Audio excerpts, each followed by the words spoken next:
ينفع ابيع حتى لو باقي الشركاء مش موافقين؟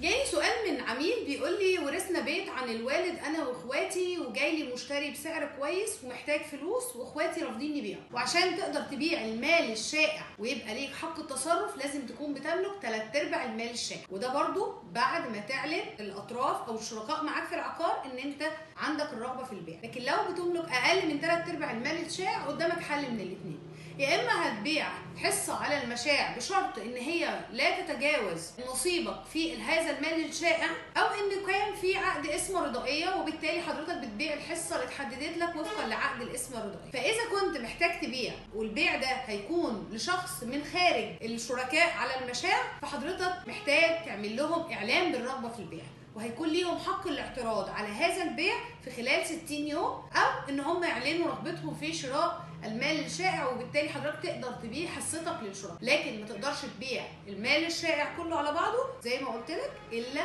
اذا كان انت تملك 3/4 المال الشائع وبشروط حددها القانون. لو عندكم سؤال خاص بالتصرف في مال شائع وازاي تبيع حصتك على المشاع او ازاي تتصرفوا في المال الشائع اسالونا في التعليقات واحنا هنرد عليكم.